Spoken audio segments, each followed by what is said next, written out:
What are the functions of arts that helps you personally? For me po, yung art po is napakahalaga po na part sa aking buhay. And first po, yung art po kasi is yung parang nagiging way ko po para maipahayag ko yung feelings ko, yung damdamin ko, yung naiisip ko. And sa tuwing gumagawa po ako ng artwork or mga sketch po, ganun, dun ko po nailalabas yung kung ano po talaga yung nararamdaman ko, yung emotion ko. Kung masaya po ba ako or malungkot po, ganun. Para pong siya po yung nagiging, yung art po yung nagiging outline ko or outlet ko po. Para po maiwasan ko po and mailayo po ako sa stress. Second po is yung art po is nagiging inspiration or nagkakaroon po ako ng inspiration through art. And kapag nakakita po ako ng mga artwork like paintings, ganyan po, yung mga kanta, pelikula, parang kapag nakita ko po or pag nalaman ko po kung ano po talaga yung mensahe po nung nakita ko na yun na artwork po, parang mas tumatatak po sa akin yung meaning po niya. Parang mas naliliwanagan po ako sa buhay, ganun. For example po, pag po yung nanonood po ako sa mga YouTube, ganyan, may napapanood po ako ng mga artwork po, art exhibit, ganyan. May one time po na nakanood po ako ng artwork tungkol po sa mental health. And nung nakita ko po yung parang maganda po siya, pero nagkaroon din po ako ng sa sarili ko, na-remind ko din po yung sarili ko na ay mahalaga pa rin talaga yung self-care at mental health awareness. And through that po na napanood ko, mas nagkaroon po ako ng idea po kung paano po alagaan kung yung mental health ko. Pangatlo po, yung sining po or art po is nakakatulong po sa akin para po humaba po yung pasensya ko, ganun. Kasi po, syempre, hindi naman po madaling gumawa ng isang masterpiece po na mga art, ganyan. Syempre po, kailangan din po ng oras, mga dedication, and yung focus mo po talaga dun sa ginagawa mo. And through process of that po, natututunan ko po na mas maging maingat po sa bawat detalye na ginagawa ko po dun po sa mismong art. And dun po sa dun po sa natutunan ko kung paano po mapahaba yung pasensya ko, nagagamit ko din po siya sa ibang bagay, like po dun sa pag-aaral ko, ganun. And yun sa pakipag-usap ko po sa ibang tao, makikipag-usap ko po sa ibang tao or yung pakikisalamuha ko po, ganun po. Pang-apat po is yung art po is nagbibigay din po sa akin ng sense of achievements. Kasi po syempre po pag natatapos po natin yung isang artwork or masterpiece, handicraft, ganun po, parang napakalaking bagay po and nagiging happy ka po na makita po yung resulta ng mga ginawa nyo pong effort. And para sa akin po, parang nasasabi ko po sa sarili ko na kaya ko pong kaya ko pong magtagumpay po sa lahat ng bagay. Basta po pag-iigihan ko or magbibigay lang po ako ng effort dito. Pero hindi lang naman po sa art yun, kasi syempre pag yung mga ginagawa po natin sa ating personal life, ganun, if pag-effort lang po natin yung gusto nating makuhang bagay, ma-overcome po natin yun and makukuha po natin yung mga gusto po nating makuha. And pag nakuha po natin yan, syempre po parang maiisip po natin na lahat po ng effort ko, lahat ng paghihirap ko, may kapalit po na mas maganda po dun sa ginawa niya. And panglima po, yung art po is nakakatulong po sa akin para po makakonect po sa ibang tao. Kunyari po, pag may ginagawa po ng collaborative artwork, ganyan po, projects, performances, parang natututo po ako communicate sa kanila, makisalamuha sa kanila, and magbahagi po or magbigay po ng idea ko po sa ibang tao. Yung ganito pong activity po is nakatulong po sa pagbuo po ng bond nyo po sa ibang tao and magkaroon po kayo ng relationship po sa paligid po ninyo. And hindi lang po para sa art yun, hindi lang po tungkol sa art yun, kasi po magagamit din po talaga natin siya sa totoong buhay natin. And for example po, for me, being a student po, nakakatulong po siya sa akin kasi po, dun po, through communication po kasi, dun po kayo umpisang magiging friends po ng mga friends ninyo kasi po, para po, makita niyo po yung isa't isa po na makasalamuha, ganyan, para po maging magaan po yung atmosphere po sa mga nakakasama niyo po. And pang last po is yung art po is parang nabibigay po sa akin ng malalim na pag-unawa po sa sarili ko po at sa mundo pong ginagalawan natin. For example po is pag nanonood po ako ng mga movies, ganyan po, na may mabibigat po yung tema, ganun, or may binabasa po ako. Kasi po syempre mahilig din po ako magbasa, like mga story po, mga ganyan, Wattpad, ganyan, iba't iba pong story. Kapag po nagbabasa or nanonood ako, parang mas lumalalim po yung pang-unawa po or yung pag-iisip ko tungkol po sa sarili ko, ganyan, sa mundo po natin. And nakatulong din po sa akin yung art po, through expressing my personal struggles po. Kasi po, nung pandemic po, ganun, nung COVID-19, parang naranasan ko po na nahihirapan po akong i-express po yung nararamdaman ko sa ibang tao. Parang through that po, parang yung tula po yung naging way ko po para po malabas po yung nararamdaman ko. Yung bawat lines po doon, yung bawat parang doon ko po nabubuhos yung kung ano po talaga yung nararamdaman ko. Kasi po, sa sining din po na, or sa tula din po na sinusulat ko, parang ayun po yung way po para maibsan ko po yung stress po, ganun. Kasi po, nung time po na yun, parang nakakatakot po or nakakalungkot yung situation na yun. Kasi, delikado po, ganyan. Kaya po, parang hirap din po akong ikwento sa ibang tao yung nararamdaman ko kasi nahihiya po, ganyan. Kaya, tula na lang po talaga yung tula, tsaka po yung drawings, mga ganyan. Second po is therapeutic function po. Kapag po kasi nai-stress po ako or nape-pressure po ako sa school and sa personal life ko po, parang yung pagguhit po, pagdoodle, artwork, mga ganyan po, yung tungkol po mga art masterpiece po, ganyan. Parang ayun po yung way ko para po makapagpahinga po yung utak ko, ganun. And kahit hindi po sobrang ganda yung output po nung kinalabasan po nung art ko po, natutulungan pa rin po ako nun na ma-release ko po na yung tension po and ma-refresh po yung isip ko. Okay lang naman po kung nape-pressure po tayo, ganyan. Pwede naman po magguhit-guhit lang po sa papel, ganun, para lang po malabas po yung natin, mga feelings po natin na hindi po natin mailabas. Kasi po, syempre po, pag nag-drawing po tayo, parang nare-relax po yung mind natin. And kahit hindi na po natin isipin kung maganda ba siya or pangit ba siya, ganyan. Kasi po nakakatulong po talaga siya sa akin. And para po sa akin, baka po syempre makatulong din po sa ibang tao, ganun po. Nakatulong din po sa akin yung art through connecting with others po. As what I've said po, every activity po, sinasabi ko po na noong grade 11 po kami or senior high school is nagkaroon po kami ng culminating activity po sa PE po namin, and pinag-perform po kami ng festival dance. And yung pong festival dance po na yun is yung ginawa po namin is Bangus Festival po with my classmates po, whole class po yun. And through that po na nagpa-practice kami is natutunan ko po kung paano po mag-participate, ganyan, makipag-collaborate, makisama sa mga klase ko, ganun.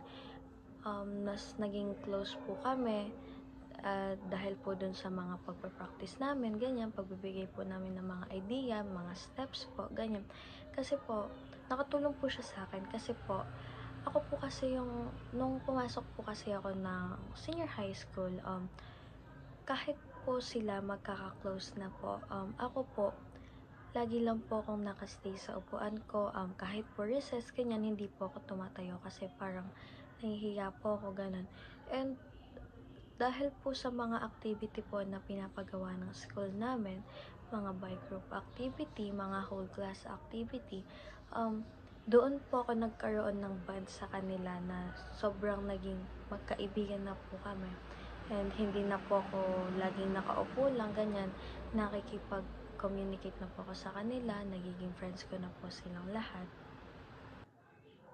Nakatulong din po sa akin yung art dahil po binibuild niya po yung confidence ko.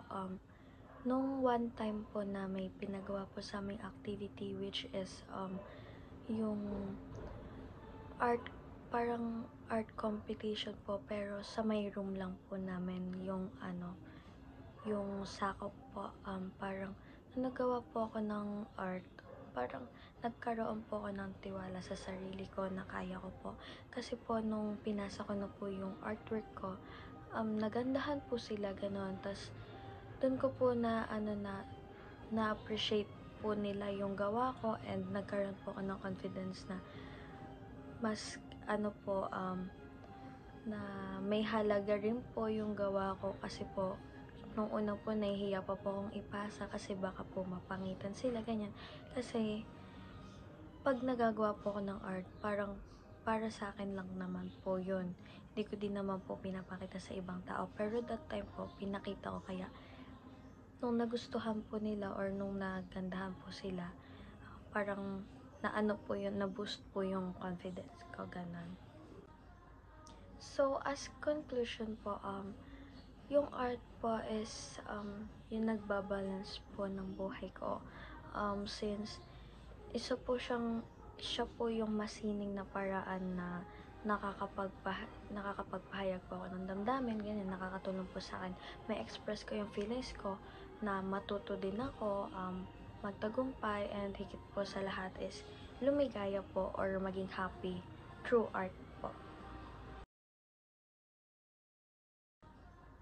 So, as conclusion po, yung art po is yung nagbabalance po ng buhay ko. Since siya po yung masining na paraan na nakakapagpahayag po ako ng damdamin, ganyan, nakakatulong po sa akin. May express ko yung feelings ko na matuto din ako, magtagumpay, and higit po sa lahat is lumigaya po or maging happy through art po.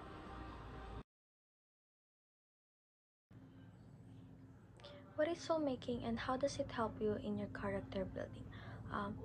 Soul making is a process po ng pagpapalalim po ng ating karanasan bilang isang tao. And ayon po kay James Hillman, ito po yung kakayahan nating bigyang kahulugan po yung mga naging karanasan po natin. And ito po yung at gawing mahalaga para po sa ating spiritual at emotional na pag-unlad.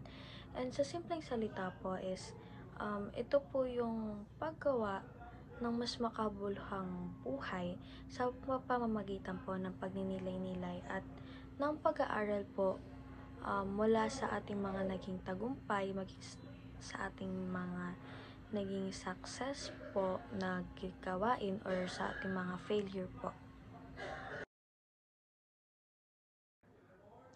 And paano ito nakakatulong sa aking character building? Una po sa lahat, tinutulungan po ako ng soul making na kilalanin po yung sarili ko.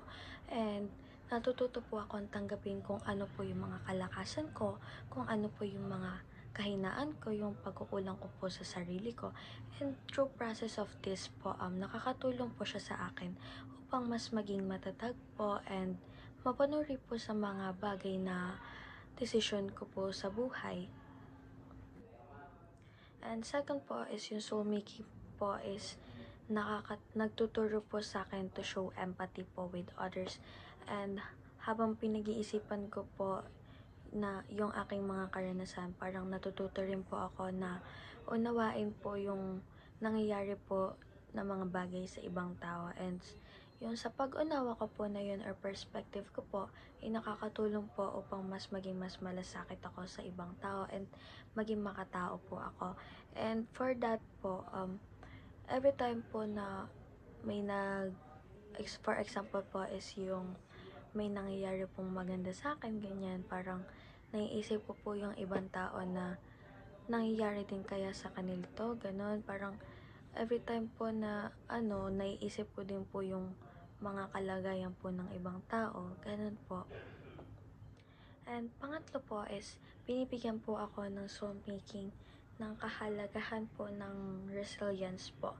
Kasi po, yung bawat hamon po o pagsubok na nararanasan ko is nagiging bahagi po ng process for me po ng pag-unlad ko, ganun. And sa halip po na makita ko po siya as failure, parang tinutulungan po ako ng soulmaking na makita ko po yun bilang po pagkakataon po upang mas mapaunlad or mas maging mabuting tao. For me po, yung soul making po is yung process po ng pagbuo po ng ating pagkatao po sa pamamagitan po ng mga bagay na karanasan natin, malikhaing pag-iisip natin, and yung pagmumuni-muni natin. And yung para pong hinuhubog ng soul making yung ating kaluluwa po para maging mas mabuting tao. Sa personal ko pong karanasan, malaking tulong po sa akin yung soul making sa pagkilala ko po sa sarili ko. And for example po is, nung panahon po na nahihirapan ako magdesisyon sa buhay, ganun po, nagkaroon po ako ng pagkakataon pong sumubok po ng journaling po. Doon ko po na-realize yung mga bagay na mahalaga sa akin and kung anong klase po ng tao ang gusto kong maging. Ganun. For me po, yung soul making po is hindi lang po siya isang proseso po sa pag-unlad po, kundi isang malalim na pagninilay-nilay sa ating kaugnayan po sa mundo natin. And marami pong aspeto po kung paano po ito nakatulong sa akin sa character building ko po. And one of this aspect po is reflection on self-experiences. And sa soul making po kasi is natuto po akong balikan yung mga mahalagang pangyayari po na nangyari sa aking buhay. And yung for example po yung mga pagtatagumpay ko, mga failure ko po, yung mga relationship ko po na with others po, friends, families, ganyan. And sa ganitong paraan po, mas nagiging malinaw po sa akin yung mga bagay na dapat ko pong pagtuunan ng pansin upang mas maging mabuting tao pa po. And for example po is noong minsan po kasi nung nakaranas din po ako ng failure po sa isang sobrang mahalagang activity po talaga sa school. And sobrang bigat po sa loob ko and tinanong ko po, pero sa halip po na malungkot ako, sinubukan ko pong mag-reflect and tinanong ko po yung sarili ko, ano ba ang natutunan ko doon or dito sa nangyari na to? And dahil po dun, natutunan ko po na tanggapin po yung mga pagkakamali ko, ganyan, and gumawa pa po ng mas mahusay po na plano or desisyon para po sa susunod. And yung failure po na yun is ginamit ko po bilang inspiration po na magpatuloy po sa mga gawain po na kailangan ko pa pong gawin. Second aspect po is development of wisdom po. Yung process po kasi ng soul making is nagtuturo po sa akin ng karunungan. And habang pinag-iisipan ko po yung mga naging karanasan ko, parang natututo po akong maunawaan ng mas malalim po yung mga kahulugan po ng buhay natin. And syempre po, yung wisdom po kasi is mahalaga sa paggawa po ng mas tama at mas makatarungan po na desisyon. And one of the aspects din po is connection to spirituality. Yung soul making po kasi is yung parang nagtutulak po sa akin na tanungin ko po yung sarili ko tungkol po sa mga layunin ko po sa buhay. And sa ganitong paraan po, nagiging mas connected po ako sa aking spiritual na aspect at nagkakaroon po ako ng mas malalim na relasyon po sa aking paniniwala or sa aking pananampalataya. And yung example po nito is yung minsan po, kapag hindi ko po maintindihan yung mga nangyayari po sa paligid, ganyan, nagre-reflect po ako ng mga tanong po tungkol po sa buhay ko. Ganun. And yung process po na to is parang nakakatulong po na nagbibigay sa akin ng liwanag sa mga bagay po na akala ko po magulo siya pero hindi naman po kasi po kaya ko pong i-overcome po. And dito ka rin po natuklasan yung kahalagahan po ng pananampalataya and yung pananalig po or gabay po kay Lord, ganon. Kasi po, kapag magulo na po yung sitwasyon po, syempre po, hindi lang naman po natin kayang i-overcome po yun, yung challenge na yun, na tayo lang po mag-isa. Syempre, kailangan din po natin ng pananampalataya kay Lord para po humingi po tayo ng gabay kung ano po yung tama at mali, ganon, para po makaya po natin and malagpasan po natin yon. And one of the aspects din po is yung empathy and understanding others po. And like po nung kanina, and for example po nito is yung may pagkakataon po kasi na hindi po kami nagiging okay ng friends ko, ganyan, nag-aaway po kami, nagkakatampuhan, and dahil po yun sa hindi pagkakaunawaan. And sa soul making po is, sinubukan ko pong ilagay po yung sarili ko sa sitwasyon niya.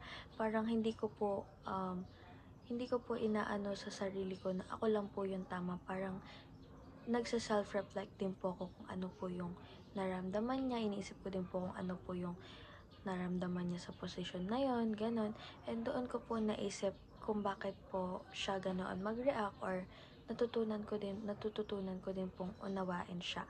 And sa proseso po ng soulmaking is, yung proseso po ng soulmaking is nagturo po sa akin na empatiya po, ganon, and naging mahalaga po sa aming magkakaibigan po. And yung sa show, may empathy po sa kanila. Hindi lang naman po sa amin mag-friends lang yon. And kaya ko din po siyang i-show sa iba. And like po, kunyari, pag every time po na gumagala kami, ganyan, minsan po kasi may mga tao po na parang nanghingi ng pera sa inyo, ganun. Tapos, lagi po akong naaawa po sa kanila, lalo na po pag matanda po yung nanghingi ng tulong. Kaya po, every time po na may ganun, binibigyan ko po siya ganun para po may makatulong man lang po ako bilang student kahit po maliit lang na bagay, ganun.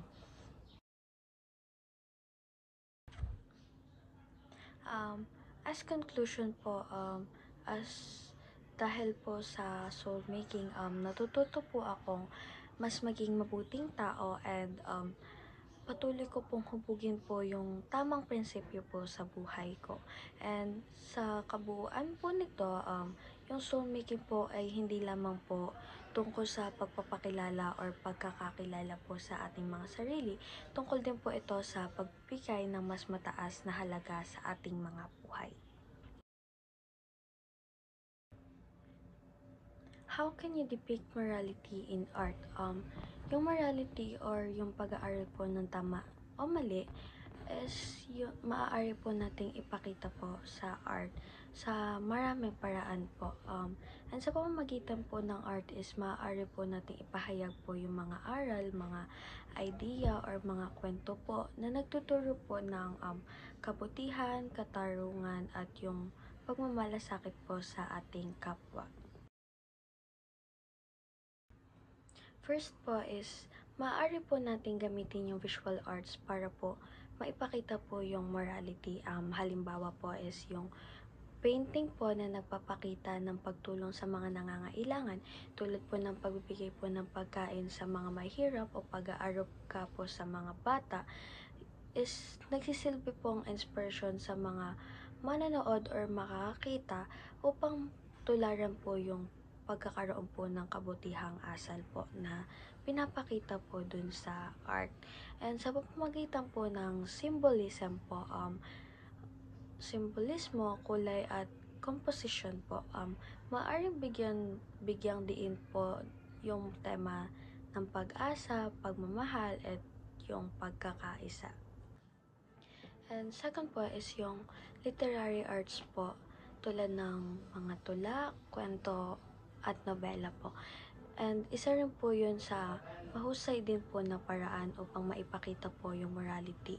Yung mga kwento po na nagpapakita ng mga karakter na humaharap po sa mahihirap po na moral na desisyon, ganun, is nagtuturo po sa mga mambabasa kung paano po mag-isip ng mas malalim sa kanilang sariling mga aksyon po sa kanilang buhay.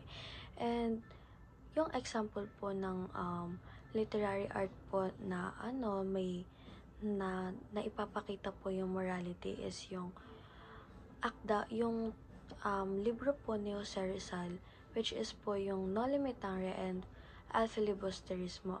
And yung aklat po na dalawa na yon is nagpapakita or nagpapahayag din po ng morality at pagmamalasakit po sa bayan. Third po is na ipapakita rin po yung morality sa pamamagitan po ng performing arts. Tulad po ng mga theater, ganyan po, pelikula. And for example po is yung dula na tungkol po sa pamilya na na-overcome po nila or nagtagumpay po sila sa kabila po ng kanilang mga pagsubok sa buhay.